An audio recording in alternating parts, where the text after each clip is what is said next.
Bonsoir à tous, bienvenue sur Télé Africa. Vous êtes en direct, non seulement là maintenant sur Télé Africa, vous qui nous regardez, mais également sur Facebook, Facebook Live Télé Africa, mais également sur YouTube. Alors les amis, vous êtes bien et nous également, on a du temps à passer ensemble, à nous dire des très belles choses, à nous informer sur pas mal de sujets. Entre autres sujets, vous aurez donc la question de savoir se marier avant l'acte sexuel.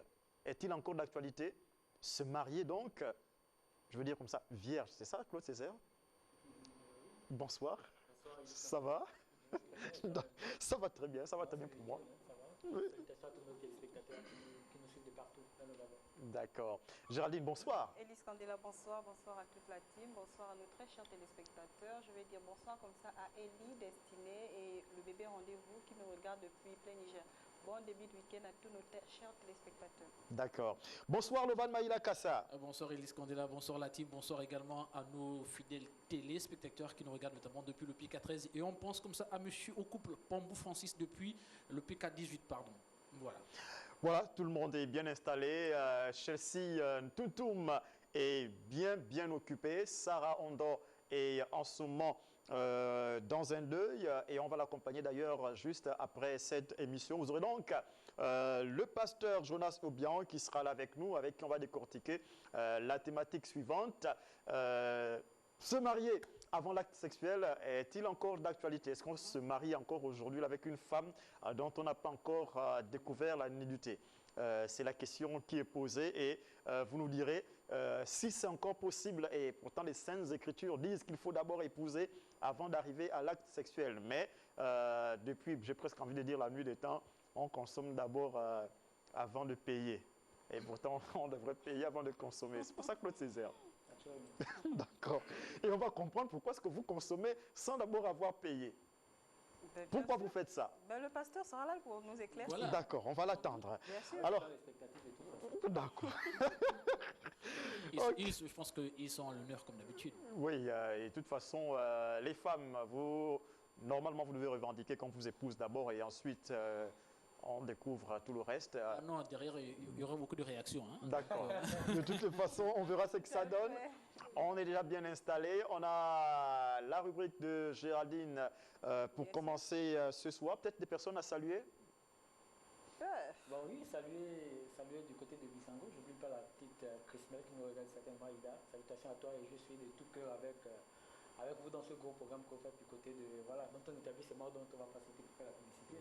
Donc je serai là-bas avec vous lundi, voilà, lundi à 14h, je serai là. D'accord. Avec toute l'équipe, essayer de voir comment est-ce qu'on pourra prendre... voilà, lundi 14h, Claude Césaire sera avec vous et certainement toute l'équipe d'ailleurs.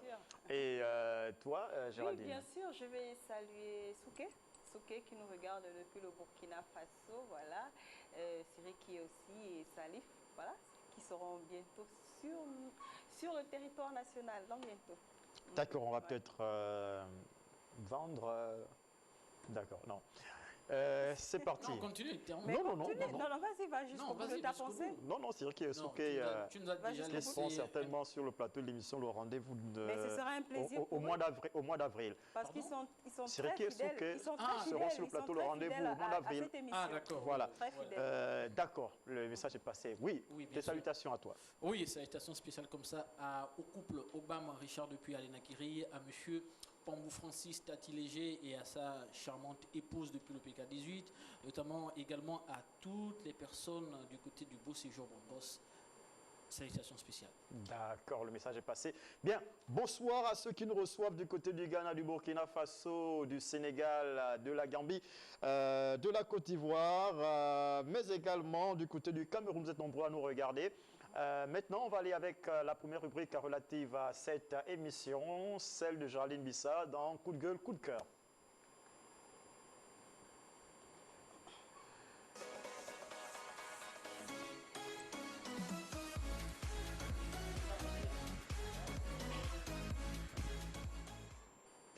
Géraldine Bissa, aujourd'hui on parle de quoi dans Coup de gueule, coup de cœur? Est-ce un coup de gueule ou un coup de cœur? Non, nous allons terminer la semaine avec un coup de gueule et nous allons en éducation pour parler du délai de la CONACYCED au gouvernement pour la régularisation des situations administratives et le paiement des rappels.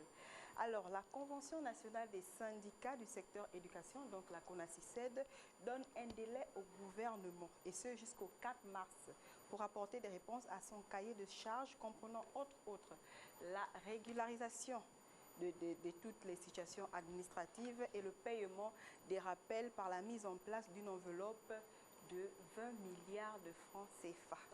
Voilà, donc cela s'est passé, l'Assemblée générale s'est tenue le 21 janvier, qui a donc été l'occasion pour les responsables et aussi les membres de la CONACYSED de s'accorder sur le dépôt du cahier de charges sur la table du gouvernement, à qui ils accordent jusqu'au 4 mars pour y apporter des réponses. Monsieur Alain Mouangwadi, voilà, qui a indiqué qu'il n'était pas en grève. D'accord, les enseignants ne sont pas en grève. C'était juste le premier contact avec la base pour lui faire part du cahier de charges qu'ils iront déposer sur la table du Premier ministre. Et il a poursuivi en disant que le rendez-vous est pris pour le 4 mars. Ce sera une période d'évaluation. Et si le gouvernement ne réagit pas, il assumera les conséquences. Car il faut que nos situations soient réglées, a-t-il ajouté. Alors, qu'entendons-nous dans les situations administratives? Je vais énumérer. Monsieur Alain Mouangwadou entend par là les recrutements, les intégrations, les titularisations, les avancements automatiques et les reclassements après stage. Alors, les situations de droit que le gouvernement a eu à bloquer depuis des années déjà. Et il a poursuivi en disant que pour le paiement de rappel, tout est clair. Ils savent très bien de quoi il s'agit. Et notons que l'enveloppe est lourde. Elle est de 20 milliards de francs CFA, comme je le disais précédemment. La CONACYSED est très ferme sur sa démarche et surtout sur sa décision, mais reste toutefois ouverte au dialogue. Rappelons aussi que la CONACYSED a entamé une tournée nationale. Le rendez-vous est donné à tous les enseignants le samedi 4 mars 2023 à l'école Martine Oulabou pour une AG, donc une assemblée générale d'évaluation. Alors c'est ça, c'est le coup de gueule d'aujourd'hui. Nous nous inquiétons un peu parce que vu la situation, déjà la CONACYSED est très remontée et si le 4 mars les choses ne sont pas venues à la normale, nous ne savons pas ce que deviendront nos enfants qui doivent passer surtout les examens dans quelques mois. Donc j'ai voulu prendre l'avis de quelques riverains, mais ils n'ont pas répondu favorable, ils sont remontés face à la question.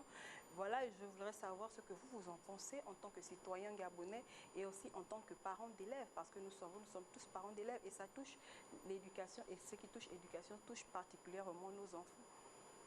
Claude Césaire, qu'est-ce que tu en penses? Ce que j'en pense, c'est que oui, il faut en faire un coup de gueule, mais à l'endroit de qui en fait? À l'endroit de moi, de mon point de vue des deux parties, parce que ce sont des questions, je pense qu'elles auraient pu trouver solution déjà depuis longtemps. Que qu'on soit de la partie du gouvernement, qu'on soit également de la partie, c'est-à-dire que je m'explique du côté de la CONACYSED, ils auraient pu à un moment donné maintenir le cap, être ferme dans leurs revendications, bloquer quelles que soient les propositions d'avancer ou bien d'essayer de satisfaire. C'est-à-dire que pour dans ce genre de crise, il ne faut pas qu'il y ait une solution, je dis temporaire. C'est des questions qu'on règle définitivement en fait, parce que l'éducation, on ne blague pas avec ça, on ne joue pas avec ça. Nous sommes tous aujourd'hui le fruit de ce que quelque part on est allé, on a appris convenablement à l'époque. Voilà, c'était le feu André Baobam qui était ministre de l'Éducation nationale, je me souviens, quand j'étais au lycée. Alors les choses se passaient plutôt pas mal. C'est vrai qu'il y avait déjà un certain nombre de grèves qui étaient là, mais les choses avec le père, mon père, je vais dire Dieu père son âme. Donc il y avait toujours une solution qui était à apporter. Mais on se rend compte que des années après année, ça fait bientôt plus de 20 ans, ça fait bientôt plus de 10 ans que ces grèves-là durent en fait.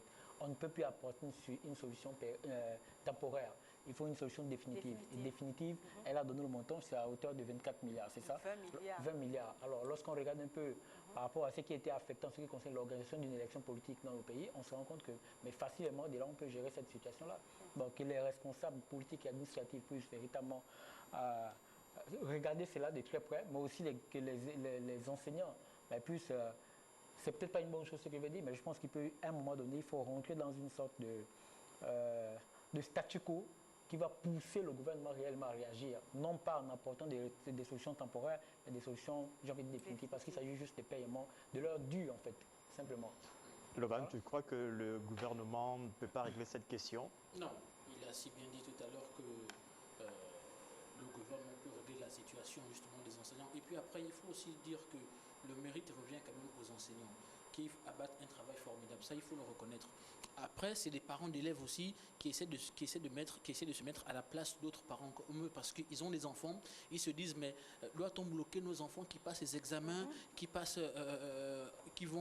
se lèvent tous les matins pour vaquer justement à leur occupation qui n'est autre qu'aller à l'école pour devenir des personnes qui seront capables de nous remplacer demain. À un moment donné, je me dis également qu'il faut que le gouvernement prenne sa responsabilité. La responsabilité du gouvernement, comme l'a dit Césaire, c'est de pouvoir justement donner ce qui revient au droit aux enseignants. Parce que, regardez aujourd'hui, on a comme l'impression que le système éducatif va de plus en plus mal. Non, mais ça recule clairement. Voilà, en fait. il faut le dire. Le système éducatif va de plus en plus mal. Et aujourd'hui, on ne sait plus à quel sens se vouer. On a désormais, quand vous regardez dans les établissements publics, il y a quasiment, l'enseignement n'est plus de qualité. Beaucoup préfèrent faire quoi?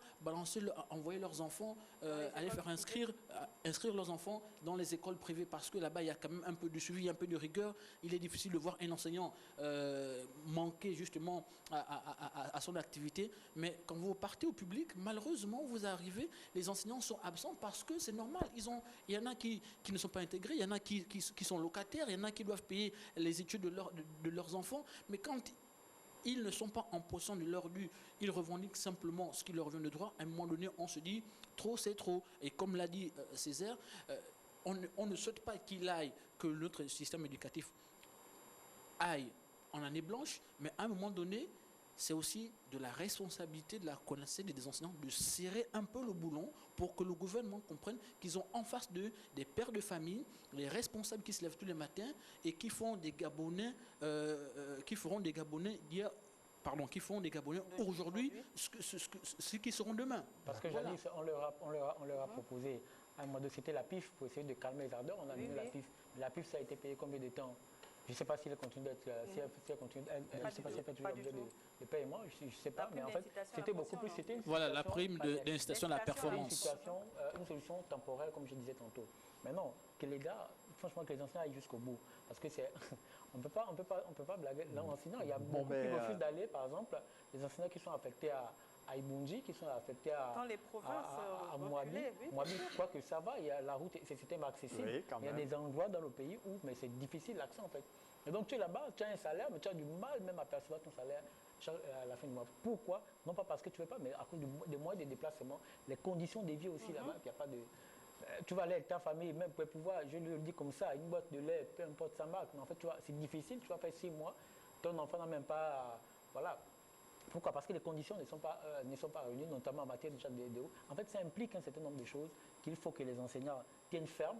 Et pour ça, c'est que le gouvernement puisse réagir, mais réagir avec apportant des solutions à 80%, sinon à 90%. Et je crois que c'est possible, en l'état actuel des choses, de le faire au regard de ce qui a été, je le rappelle, inscrit en ce qui concerne le budget annuel. La feuille de route. En ce qui concerne le budget global. Oui. Voilà, en ce qui concerne surtout l'organisation des élections. Donc c'est possible de répondre à cette préoccupation-là. Clairement, en fait, à hauteur de plus de 80%, c'est possible. D'accord. Il suffit qu'ils maintiennent le cap et puis voilà. Je ne suis pas partisan je ne suis pas en train d'encourager qu'ils cessent, qu'ils n'aillent plus en classe en fait. C'est à l'avantage des personnes. Personne n'est gagnant dans ça, que ce soit l'État, que ce soit les enseignants, parce qu'ils sont leurs enfants également. Donc l'idéal, c'est de trouver la solution parce qu'eux également sont des fonctionnaires, sont des agents de l'État. Ils ont besoin de leurs revenus parce qu'ils travaillent pour ça en fait. Comment ils font pour nourrir les enfants? Ce qui est clair, je comprends bien ce que vous dites, tous sur le plateau. Je comprends également l'inquiétude des enseignants et autres, mais ce qui est clair, c'est que le gouvernement gabonais ne laissera certainement pas l'école gabonaise aller à la dérive. C'est clair que le gouvernement trouvera des solutions, d'ailleurs des solutions rapides pour pouvoir régler le problème afin que les enseignants soient considérés comme normalement ils devraient être considérés. Le délai est à la porte à côté, le délai est prévu pour le 4 mars. Non, vous pouvez, mais après, vous pouvez faire confiance à l'État. Après, Élie, à un moment donné, c'est quand même un peu fatigant à chaque fois que on va se dire, nous constatons que voilà, c'est toujours un seul syndicat ou c'est toujours un seul département, un seul ministère, ce sont les enseignants. Et pourtant, il y a d'autres départements aussi. Mais à chaque fois qu'on est à l'aube d'une rentrée scolaire, on a toujours la CONACYCET qui décide de faire grève parce qu'il y a justement des revendications ou le cahier des charges qui n'a pas été qui n'a pas été convenablement suivi, à un moment donné, c'est révoltant, même pour les parents, parce que vous imaginez un peu, vous envoyez votre enfant à l'école, et puis tout d'un coup, l'enfant revient à midi parce que le maître n'est pas arrivé. À un moment donné, si vous êtes parent d'élève, vous allez commencer à vous poser des questions, mais vous allez vous dire, mais attends, et ça, c'est du primaire, voilà, allez-y. allez-y. Par exemple, dans les établissements publics, les lycées, il n'y a pas d'enseignants. Il a si bien dit. Là, on est seulement à Libreville. Mais qu'en est-il de l'intérieur du pays? Qu'en est-il de l'intérieur du pays? Même lorsqu'on parle des établissements privés, mais en fait, ils sont liés quelque part par les établissements privés. S'il n'y a pas école, si on déclare année blanche, ben, qu'est-ce que le privé va faire? Pas rien du tout. Voilà. Si on déclare année À blanche, un moment donné, on se rend compte que, j'ai envie de dire que la bonne génération, c'est celle de nos parents, c'est la nôtre, parce qu'il était difficile d'avoir quand même à chaque fois des grèves. Nous aussi, on a vécu ça. Oui, on l'a vécu, mais à un moment donné, ça fait plus de 10 ans. Les enseignants. Ça fait plus de 10 ans. 10 ans, c'est à côté. Voilà, à 10 ans et plus. À un moment donné. Les enseignants, les gouvernants jouent au chat à la souris. On connaît ça depuis un bon moment. Oui, et après, il faut aussi reconnaître que, je ne sais pas, je dis en griffe, est-ce qu'au sein de la CONACED, on a aussi des personnes qui sont soudées? Est-ce que la CONACED est soudée? Est-ce que les membres de la CONACED sont soudés? Parce qu'il y en a, lorsqu'on dira par exemple, oui, venons, on va aller aux négociations, on va discuter, il y en a qui prendront peut-être même les mallettes pour dire que bon voilà, oui on prend, et les gars calmons la, on va dire quoi, arrêtons de faire grève, on a parlé avec le ministre, on a parlé avec ceci, et à un moment donné, il y a ceux-là qui seront servis, et il y a d'autres qui ne seront pas servis. Mais ceux qui ne seront pas servis, on fera comment pour eux? Voilà aussi le problème. Parce que si ce problème perdure là aussi, est-ce qu'il y a réellement la bonne information qui est véhiculée justement entre les deux parties? Est-ce qu'il y a une transparence totale? Je pense que quelque part, on doit aussi s'interroger là-dessus. Voilà, avant, après derrière. Mais Laurent, parce que il y a un responsable, il y a des responsables. Lorsqu'on regarde même au niveau de... Franchement, il y a une grosse tête intérieure qui est là, qu'il faut quand même que l'État essaie de se pencher là-dessus en fait. Parce que lorsqu'on regarde tous les secteurs, tous les ministères, tu prends les eaux forêts, tu prends l'éducation nationale, tu prends l'enseignement supérieur, tu prends même aux finances, au trésor, ils ont des... l'agriculture, mais c'est... Je suis passé ce matin à la CNSS, mais c'est encore grave. Donc il y a une grosse tête intérieure qui est là, qu'il faut que véritablement l'État se penche là-dessus, essaie de regarder point à point, comment est-ce qu'apporter des solutions immédiates. On croit avec, voilà, on ne peut que croire, parce que finalement, il y a le rêve, il y a l'espoir qu'il faut donner à la population, mais il faut également que derrière des mesures pratiques soient quand même prises. On croit que le gouvernement en place, en tête desquelles M. Billy, franchement, il va essayer d'apporter des réponses précises. Vous pouvez en être sûr, il y aura des réponses bien précises, comme le disait Claude Césaire, à l'endroit des enseignants et peut-être également d'autres secteurs. On va marquer une pause avec le clip de la semaine et certainement venir avec le pasteur Jonas Obian qui est avec nous ce soir avec le thème que je vous ai indiqué dès l'entame de cette émission. Juste après cette vidéo, on se retrouve avec le pasteur Jonas.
De retour sur le plateau de l'émission Le Rendez-vous avec notre partenaire de toujours, le pasteur Jonas Obiang, qui est avec nous chaque vendredi. On va lui dire bonsoir pasteur. Bonsoir. Comment vous allez? Je vais bien par la grâce de Dieu. D'accord, révérend, vous êtes avec nous. Nous, on est heureux de vous recevoir sur le plateau. Les téléspectateurs également, vous allez poser vos questions pour aujourd'hui par SMS et par WhatsApp. Le téléphone, malheureusement, n'est pas disponible en direct. Par contre, vous avez également la possibilité de regarder cette émission actuellement sur YouTube, mais également sur Facebook. Télé Africa Live sur Facebook et Télé Africa YouTube, d'accord?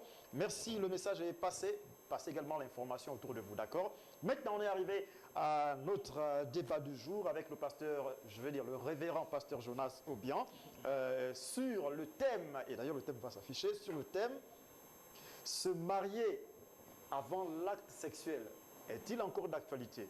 Est-ce qu'aujourd'hui, peut-on encore se marier avant d'avoir connu celle qu'on a épousée ou celle qu'on va épouser? La question est posée et le pasteur est là pour répondre à tout ça. Je sens que ça va, désolé des expressions que je vais utiliser, ça va dégueuler dans tous les sens parce que c'est un sujet qui passionne beaucoup les gens et on va à la fois être dans la Bible et vivre également des expériences pratiques sur la question. D'accord, pasteur? On va être à la fois dans la Bible et on sortira de temps en temps de la Bible. Parce que la Bible, c'est un fait, il y a également la réalité. Amen. Alors, pasteur, aujourd'hui, peut-on encore se marier ou est-il encore d'actualité se marier sans avoir consommé le sexe? Voilà, je vais commencer d'abord par faire la différence. Il faut que les gens comprennent le mot. Il y a deux mots que les gens n'arrivent pas à bien comprendre dans la Bible. Ou encore dans le dictionnaire. Il y a ce qu'on appelle l'épouse ou l'époux et le mariage. À la mairie, on épouse. Parce que quand vous êtes marié légalement, on dit, voilà mon épouse. Mon épouse. Mais à quel moment on se marie?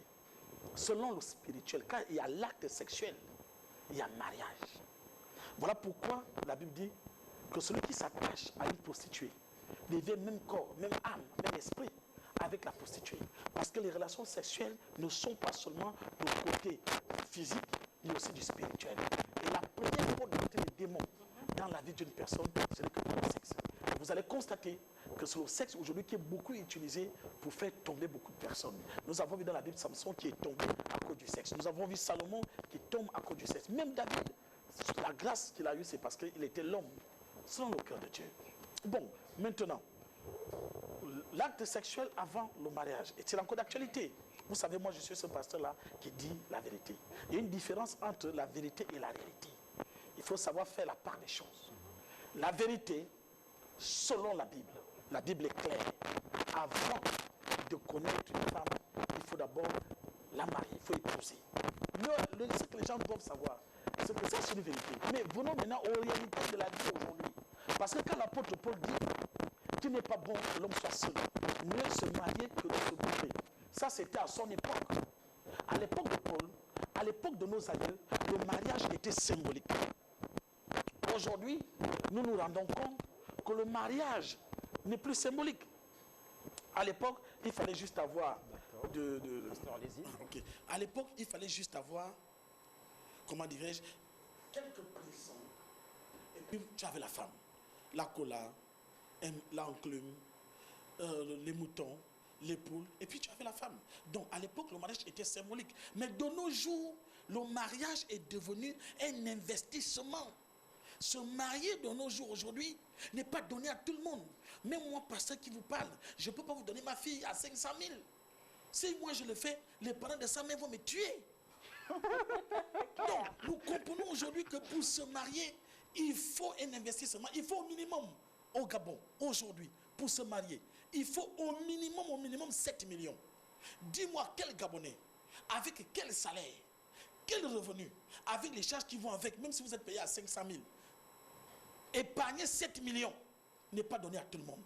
Je connais beaucoup de personnes, des téléspectateurs. Pendant ce temps, vous consommez comme vous regardez seulement. Je suis en train de venir. Je connais, il y a beaucoup de spectateurs qui nous suivent. Beaucoup n'ont même pas encore eu 1 million de leur vie. Et tu vois, il y a une telle personne qui doit économiser 7 millions pour épouser. Et dans tout ça, pas de rapport. Nous ne sommes pas des machines. Hein. Nous sommes des humains. Ce n'est pas quelque chose qu'on règle. C'est l'envie. Sauf si tu es impuissant. Mais un homme qui se met en érection et qui va faire 10 ans, 20 ans sans connaître une femme, je vous dis, c'est faux. Je reviens, laissez-moi finir. Dans nos églises aujourd'hui, nos pasteurs nous prêchent la sanctification. Mais Élie, je vous dis où je suis ici, que dans nos églises, il n'y a plus de sanctification. Dans les chorales, les enfants, pasteur? Je vous dis la vérité, dans les chorales, les enfants naissent. Même le pasteur qui est là aujourd'hui, avant il n'était pas marié, mais il forniquait. Mais Dieu a fait grâce, il s'est marié. Moi, je vous prends mon exemple. Je n'ai pas commencé avec ma femme dans l'église. Nous, on a commencé à forniquer depuis le monde. On ne connaissait pas. Maintenant, j'adore son front. Non, je suis en train de venir. Maintenant, on est arrivé à l'église après 5 ans de vie. Vous allez vous séparer. Je connais beaucoup de mariages, beaucoup de femmes qui ont perdu leur mari à cause de ce genre de discours. Le pasteur dit, il faut vivre dans la sanctification, séparez-vous, allez chercher la dot pour vous marier. Cherchez la dot à 7 millions. Le gars, il ne peut plus être avec sa famille, ils ont déjà 2 ou 3 enfants. Mais la femme va se retrouver abandonnée, sans mari, avec des enfants. Puisque le corps va réclamer, il sera déjà allé. Et là, il va s'attacher, il va s'occuper des enfants qu'il va trouver bien, des d'autres enfants qu'il feront. Donc ça met la division dans l'église. Il faut dire la vérité aux gens. De nos jours, sexe avant le mariage, on fait. Ce n'est que la grâce du ciel. Sinon, ça n'existe pas. D'accord. Et désolé, c'est tellement chaud en fait. Ce que le pasteur dit, non, c'est carrément réel. Ça c'est réel. Bon, maintenant, après, il n'y a que aussi, Claude Césaire, Dieu nous dit qu'on ne doit pas, voilà, forniquer. Enfin, bon, je ne sais pas, je ne lis pas trop la Bible. Dieu dit on doit. Voilà, oui, le courant, oui. Non, nous, on prend. Et le problème, la différence entre. Je n'ai pas envie de dire l'Église et l'islam, d'accord, ou le christianisme et l'islam. Ce que j'ai envie de dire, c'est que c'est contextuel. C'est-à-dire, le Gabon, pour épouser une femme, c'est des centaines de milliers de millions. Oui. Pour épouser, par exemple, pour le cas des Ouest-Africains, avec 200 000, 150 000, tu as épousé ta femme. Donc, ça veut dire que tu peux l'épouser sans avoir consommé. Tu peux financer, tu prends ta femme, tu rentres avec à la maison. Tu vas avec la cola, tu vois l'imam t'accompagne avec quelques membres de la famille, vous déposez la cola et tout le reste, 150 000 francs, tu prends ta femme, tu rentres à la maison, vous êtes mariés, terminé.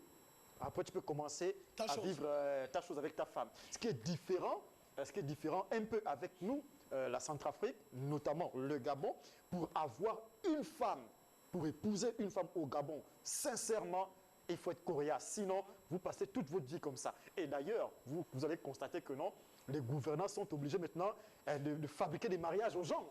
On est obligé de vous marier maintenant. Allez, mariez-vous, on finance les mariages maintenant. Parce qu'on sait que c'est compliqué. C'est quoi le point? Le point, c'est, est-ce qu'aujourd'hui, vu que Dieu nous demande de ne pas le faire, de ne pas forniquer, il faut d'abord épouser, ensuite tu consommes. Maintenant, toi, aujourd'hui, on devrait continuer dans ce sens-là, de ce que Dieu nous dit dans la Bible, ou alors, il faut réadapter les choses, selon le contexte. Ok, alors ce tableau que le pasteur vient de dire, c'est vraiment une réalité, comme il a dit parfaitement. C'est la réalité, ça existe. Et je ne vais pas en dire davantage là-dessus, parce que c'est comme stigmatisé maintenant. Or, est-ce qu'il faut aller, si tu dois répondre cash à ta question, est-ce qu'il faut aller à l'encontre de ce que Dieu dit? Moi, je dirais non. C'est-à-dire que la parole de Dieu, elle est vie, elle est vérité et elle est vie, en fait. Donc, elle ne change pas. Elle est le bras de le temps, elle est le bras des circonstances. Ce que je dirais par contre, c'est qu'il y a une réalité, le pasteur, je reviens là-dessus, c'est-à-dire que même au niveau, quand on regarde au niveau pas seulement au niveau de l'Église, mais au niveau même de la société, comment est-ce que la société organise le mariage?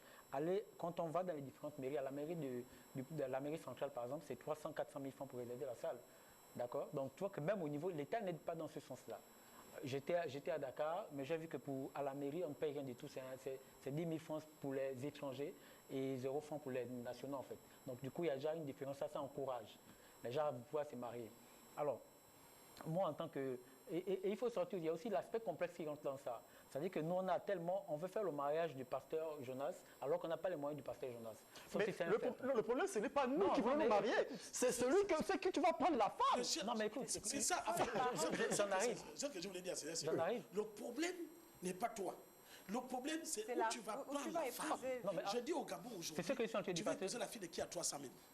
Non, pasteur Jonas, en fait, ce que je vais faire comprendre, c'est que j'ai fait le choix de ma partenaire de vie.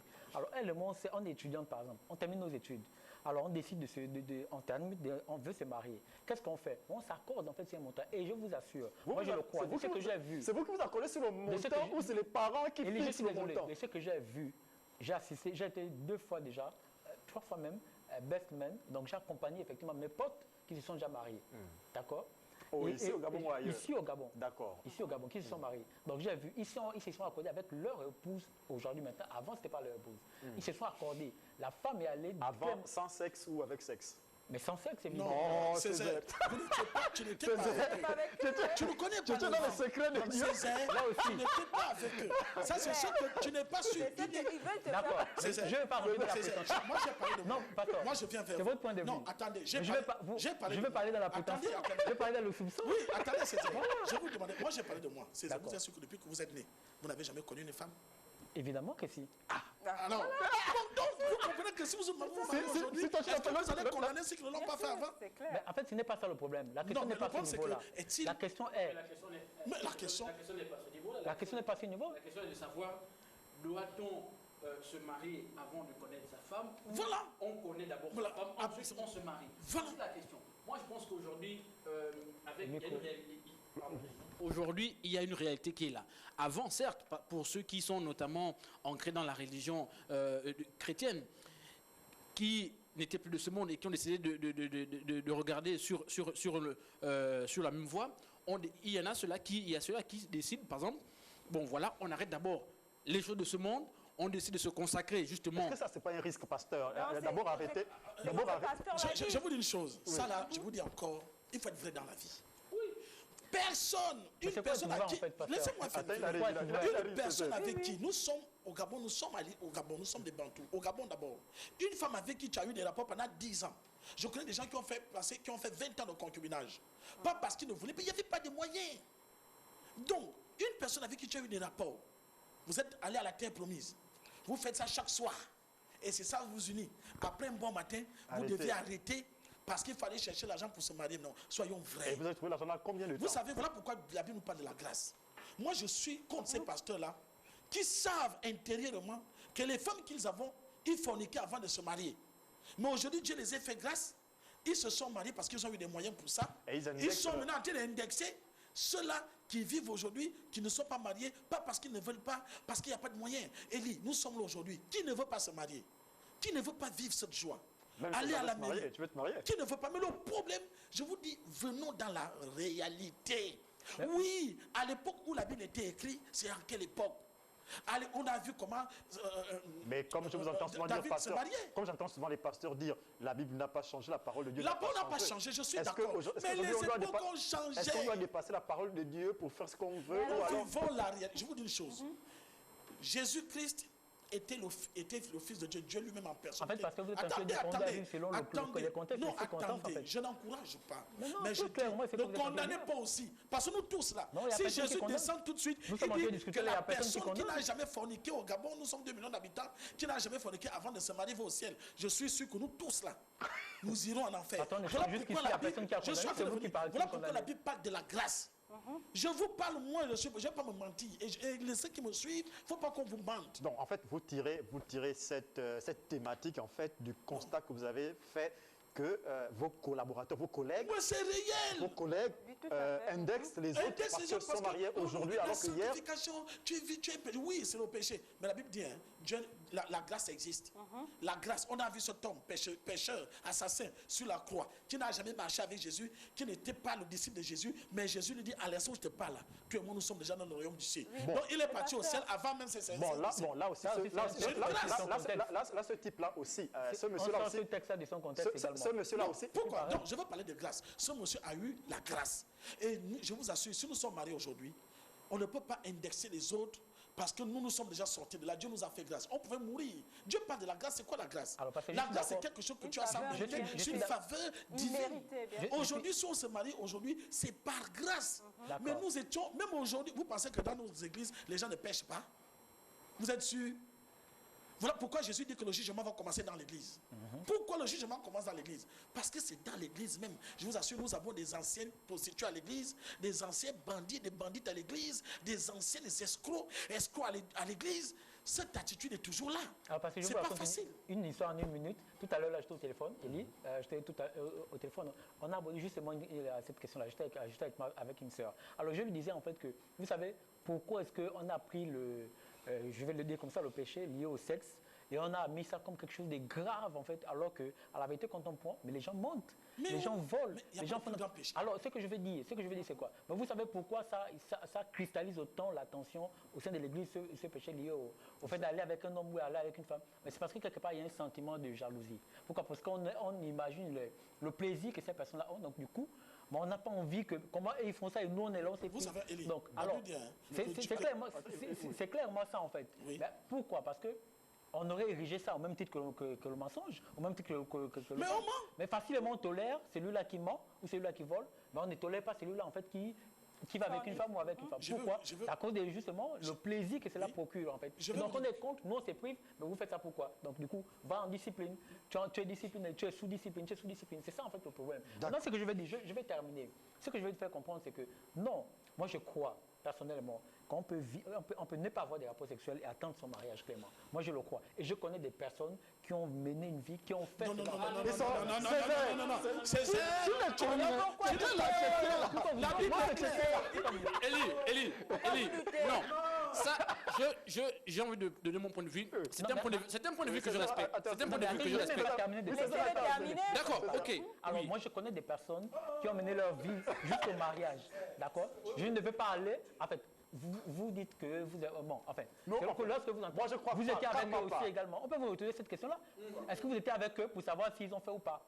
Non, oui, n'entrez pas dans la discussion en fait. Non, ce que je veux comprendre, c'est que c'est un point de vue que je respecte. C'est que tu n'arrives pas à supporter, c'est pas parce que non, c'est que moi je peux supporter, tu peux ne pas le supporter. Je suis d'accord. Alors mais voilà, donc tu vas faire même le sexe en fait. Je suis d'accord, mais je vais répondre. Oui, par rapport au débat et par rapport à ce que tu dis, par rapport au débat, par rapport à ce que tu vis à un moment donné, moi je vais revenir sur la réalité. La réalité aujourd'hui c'est laquelle? C'est que, comme je disais au début, il y a des gens aujourd'hui qui ont décidé de se mettre ensemble, de suivre la voie du Seigneur en pratiquant d'abord quelque chose. Qui décide de se mettre avec un homme, avec une femme. Il veut d'abord connaître sa femme ou son partenaire, ou sa partenaire. Est-ce qu'elle est capable de faire des enfants? D'abord. Est-elle capable de me donner des enfants? Peut-être que c'est moi qui suis... Peut-être que c'est moi l'homme qui suis malade. Et pour savoir ça, il faudrait que je sois avec elle. C'est pas la seule fois, je suis désolé. Mais attends, c'est quelle voix? Tu peux aussi, avant même de... C'est quelle voix? Tu peux déjà aller voir si tu es fait comprendre. C'est ça. Tu as déjà allé voir l'hôpital si tu étais fait comprendre. Attends, 1 minute. Est-ce qu'il t'est déjà arrivé d'aller à l'hôpital pour dire que je m'avais vérifié si je suis fait comprendre? Mais dès que je m'approche, dès que c'est difficile. Oui. C'est difficile. On est tous dans des considérations. Attendez le pasteur s'exprime. Je vais vous dire une vérité. Personne ne s'est jamais dit, bientôt je vais me marier, je vais à l'hôpital pour Vérifier voir si tout si je est- suis fécond. Déjà même pour aller faire les tests de La dépistage, preuve, ça nous dépasse. il n'y a que les femmes qui vont voir les gynécologues tout le temps. Les hommes, Non, les hommes ne vont jamais. Parce que pour l'homme, la C'est même un mauvais fondement en fait. mais je n'ai pas dit que c'est allé vrai. à- Mais c'est ce je vais que nous prouver parce vivons. qu'il a fait des C'est une maladies. réalité. C'est pas un bon fondement. les constats ont été faits, C'est pas un bon fondement. Pasteur, Elie, si tu me Je permets suis très désolé. rapidement. On n'épouse pas une femme d'abord parce qu'on veut faire des enfants. Attendez une minute, Oui. désolé. Chers téléspectateurs, je suis vraiment désolé pour vous aujourd'hui. Vous ne pourrez pas être au téléphone. Je vois véritablement vos appels, mais faites une chose, écrivez via WhatsApp ou encore messagerie conventionnelle. Je prendrai vos questions à l'endroit du pasteur. Merci. Oui, Elie, donc je disais aujourd'hui, il y a des hommes et il y a des femmes qui savent qu'elles sont capables, notamment les femmes, qui savent qu'elles sont capables de procréer, de donner des enfants, mais qui veulent d'abord s'assurer aussi que l'homme qui viendra demander la main, est-ce qu'il est capable aussi de faire des enfants? Il y a des femmes aujourd'hui qui ont regretté, qui sont dans les églises, qui ont suivi tout ce qu'il Et fallait pas suivre. seulement les églises, Pas il y a parce que les également des églises, personnes. dans la voilà. société, Ah oui. elles se sont mariées aujourd'hui, elles Bien sûr. constatent que moi je fais des enfants, mais c'est mon homme qui ne fait pas des enfants. Tout comme il y a des hommes qui ont épousé des femmes qui savent que aujourd'hui je fais des enfants, mais je suis allé à l'église, j'ai épousé, j'ai tout fait, j'ai suivi la femme, mais elle ne fait pas des enfants. Et c'est un handicap et on les voit aujourd'hui dans les églises. C'est une réalité. Maintenant, la question est de savoir, quand on est marié à l'église, parce qu'elle est là aussi la question. Après, quand on est marié à l'église, est-ce qu'on divorce? Parce qu'il y en a qui veulent divorcer. Et il y en a qui ont divorcé. Il y en a qui divorcent. Est-ce que c'est un péché? La question maintenant doit revenir au Le pasteur. pasteur va nous Ce répondre. n'est pas un péché. Non, je n'ai jamais Bien vu un sûr. verset biblique qui dit si tu divorces de ta femme, tu iras en enfer. Il n'y a pas un verset qui le dit. À l'église, déjà, les gens doivent comprendre que le mariage à l'église n'existe pas. On consacre le mariage à l'église. On bénit.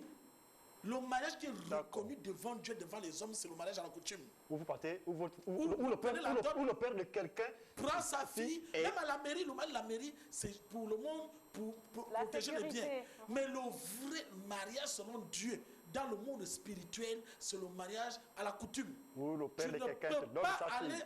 aller te marier à l'église sans pourtant passer à la coutume. Je vois même des gens Non, mais aujourd'hui. c'est un abus de langage. C'est comme Non. lorsqu'on dit tu donnes ta vie à Jésus. Tu ne peux pas donner ta vie à Jésus. C'est Jésus qui te donne ta vie. Tu vas donner ta vie à Jésus comment? Non, Quelqu'un qui est mort, qui va donner sa vie comment? Non, non, non, C'est ça un n'a- abus de non, non, langage. non, non, non. Je suis Ça n'a d'accord rien avec à voir. vous. Je suis Oui, d'accord oui, avec vous. oui, Mais oui. je dis que c'est un abus de langage lorsqu'on dit mariage à l'église. Voilà. Maintenant, Voilà. je vais aller sur un fait que le frère disait tout à l'heure.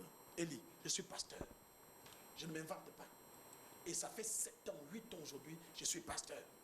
Je règle des problèmes dans l'église. Je connais des mariages. Est-ce que vous savez que les mariages les plus malheureux, c'est à l'église?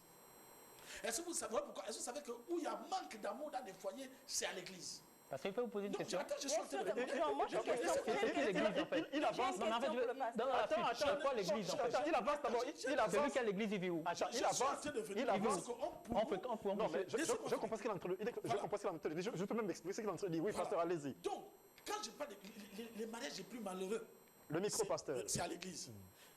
L'endroit où tous les gens qui divorcent les plus, c'est à l'église. Je ne veux pas dire ici les problèmes que je traite. Je traite les problèmes de sexe tous les jours. Pour une petite histoire, ça va vous faire marrer, mais je vais être vrai. Récemment, j'ai un couple qui a eu des problèmes graves et qui était prêt à se séparer. Vous savez la raison pour laquelle le monsieur dit « j'en peux plus ». Depuis que je me suis marié avec cette femme, on a des rapports, elle ne gémit jamais. Je quitte. La pire des choses, c'est que la dernière fois, pasteur, nous sommes à l'acte sexuel, elle me donne le téléphone, elle me dit, si tu finis, tu me fais signe. Vous voyez un peu pourquoi? Parce qu'on s'est dit, on s'est marié à Jésus. Et puis, si elle est allée avant avec cette femme, elle devait savoir que celle-là ne gémit pas. Je ne peux pas. Vous savez, chacun a ses goûts.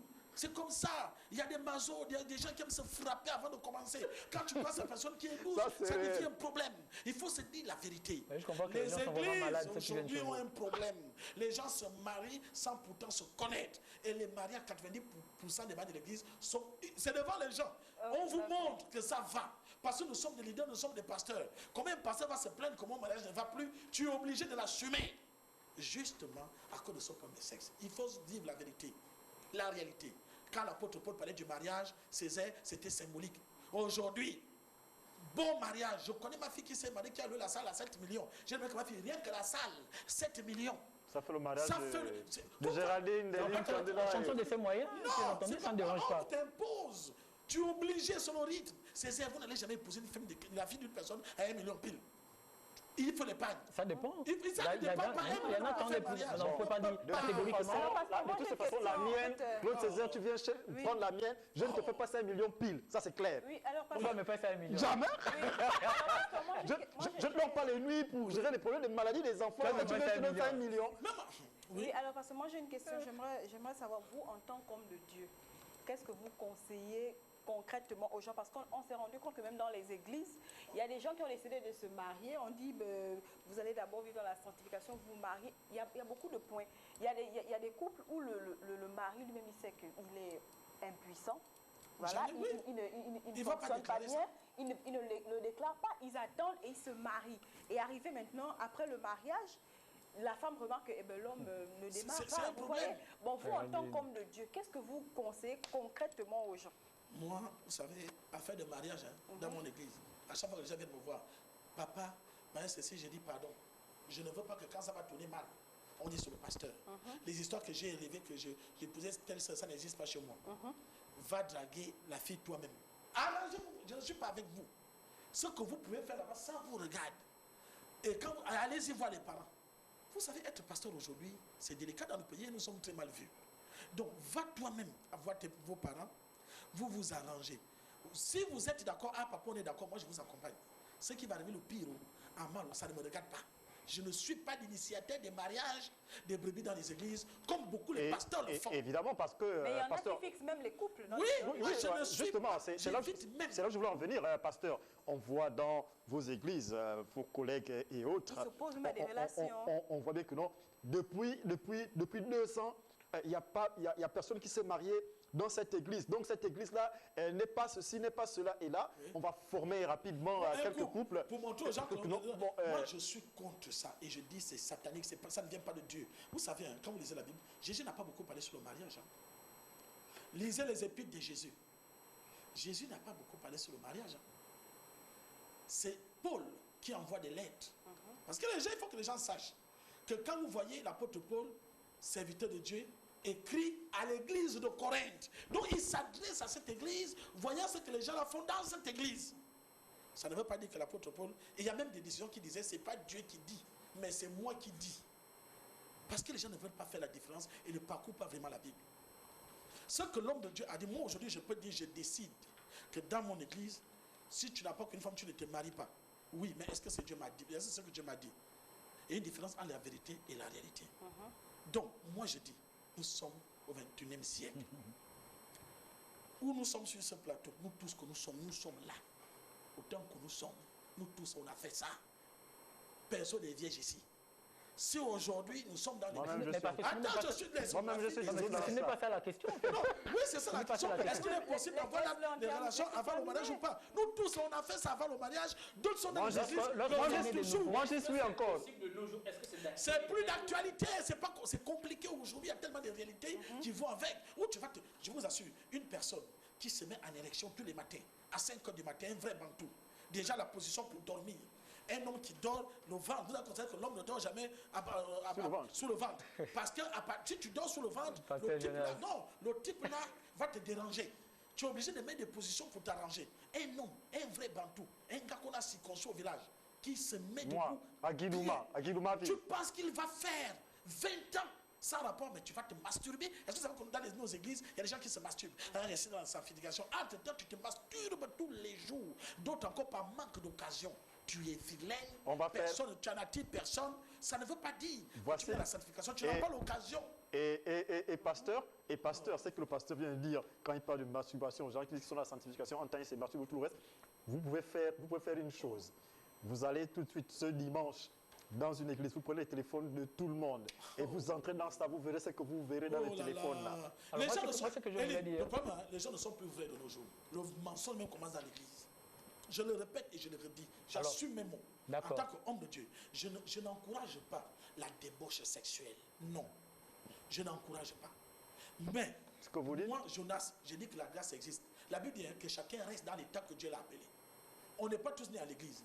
Mais il arrive que, je prends l'exemple, Césaire et Géraldine se sont connus dans le monde, ont déjà 3 enfants. Arrivent à l'église, vivent dans la même maison. C'est Césaire qui s'occupe de Géraldine, toutes les charges. Et moi, le pasteur, je dis, Césaire, c'est pas toi de Géraldine, parce que c'est le péché. Donc Géraldine va d'abord retourner dans la maison de sa mère, Césaire repart dans la maison de son père.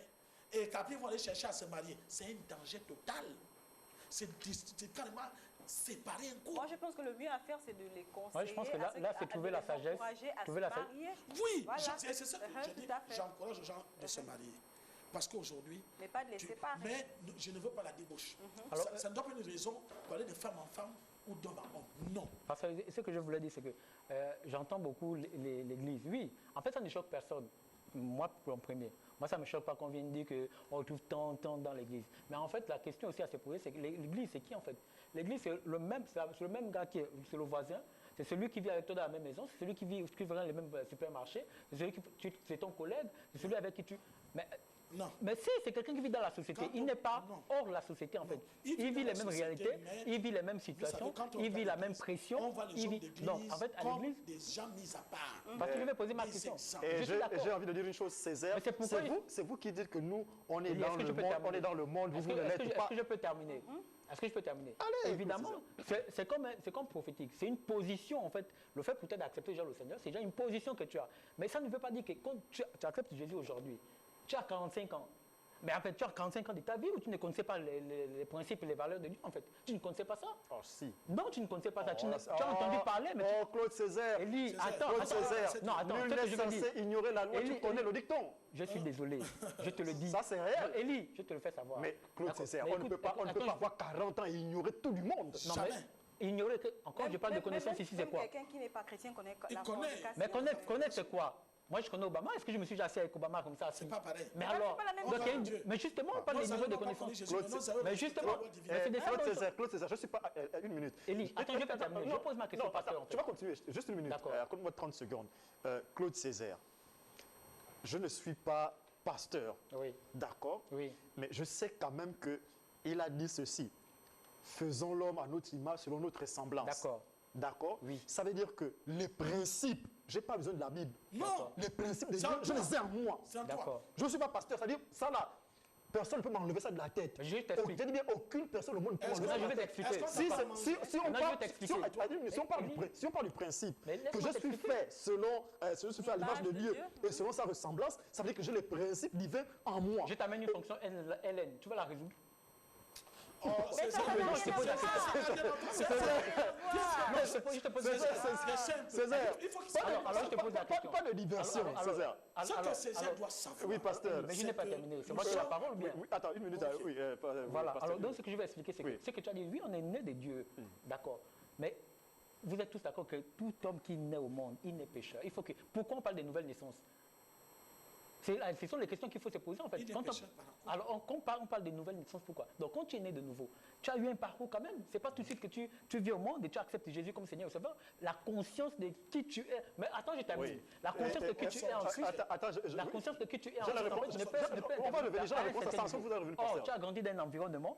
Tu as 30 ans, tu as grandi dans un environnement où il y a la culture qui t'a bombardé, il y a l'éducation qui t'a bombardé, mais cette éducation-là, cette culture-là, n'était pas forcément en rapport avec les principes que Dieu veut en fait. Et donc, du coup, tu arrives dans un environnement où on te dit, ça, on ne fait pas ça, voilà comment on fonctionne. Comment tu fais là? Bon, d'accord. Alors que tu as 30 ans de vie déjà avec les cultures. Pasteur, je vous donne la parole, je réponds juste 15 secondes et je vous donne la parole. Claude Césaire, oui. Vous êtes né, d'accord? Oui. Votre père vous a appris un certain nombre de choses.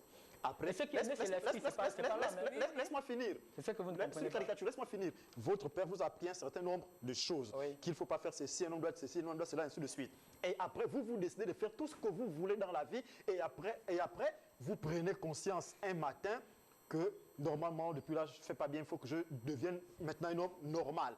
Et vous devenez un homme normal. Ça ne veut pas dire que vous ne connaissiez rien de tout ce temps-là. Claude Césaire, ce n'est pas possible. Je vais dire à Claude Césaire, il faut que tu comprennes les choses.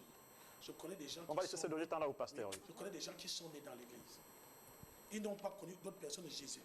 Formés. Être né dans l'église, je ne vais pas dire qu'on est des nouveaux. Mais je suis désolé, je ne peux pas laisser ça en fait.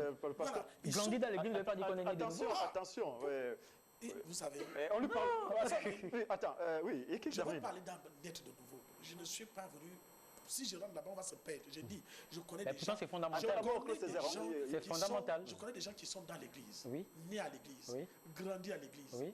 pasteurs, chantent. Voilà encore même un département. Mais qui ne connaissent pas le Seigneur. Donc, voilà encore un département qui tue.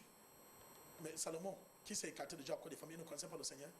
Après, il a repris conseil. Non, il ne connaissait pas le Seigneur. Non, parce que c'est différent. Non, c'est pourquoi vous non, dites que c'est d'accord, différent. Il vient même de prendre un exemple que Salomon c'est que je disais tout à a l'heure. tout connu. Votre Mais père vous a Salomon tout va appris, c'est s'écarter à cause des femmes. Quel genre de fille n'a pas eu? Il ne connaissait pas le Seigneur. Il connaissait le Seigneur. Je veux te dire, Salomon était fils ou bien il était serviteur? Je vais te dire une chose. Salomon était fils ou serviteur? C'est la question. Je vais te dire une chose. Aujourd'hui, dans nos églises, les gens forniquent. Pourquoi? Parce qu'il n'y a pas la vérité. On cache la vérité aux gens. On veut se faire passer pour des anges, pour des hommes qui ne sont pas de ce monde. Nous sommes des humains. Quand on dit homme de Dieu, tu as un côté homme, tu as un côté de Dieu. Tu as l'âme, tu as l'esprit et tu as le corps. Et l'âme a des envies. Ce qui fait en sorte qu'aujourd'hui, pourquoi on doit se marier? Justement, à l'époque de nos aïeux, à 15 ans, tu peux être, à 20 ans, tu ne connais pas de femme. Il y a des gens qui se marient même à 60 ans. Mais aujourd'hui, on ne peut plus. Déjà, même les gens n'ont plus longue vie. Pasteur, mais pardon, pasteur, juste une minute. César, tu me permets, j'ai envie de te poser une question. Je peux poser la question? Dites-moi. Tu es né de nouveau? Moi? Oui. Oui. Et pourtant, tu forniques. Je le faisais. Oh, tu Non, le non, fais. non. Tu as dit que tu le fais. Ça fait combien de temps? Je le faisais. Maintenant, je vais t'expliquer. Ça fait combien de temps tu le fais? Maintenant, je t'explique. Je vous explique. Non, Alors, si jamais... Ok, ça Élie. fait combien de temps aujourd'hui tu ne forniques pas? Ok, je fornique. Mais je vais vous expliquer.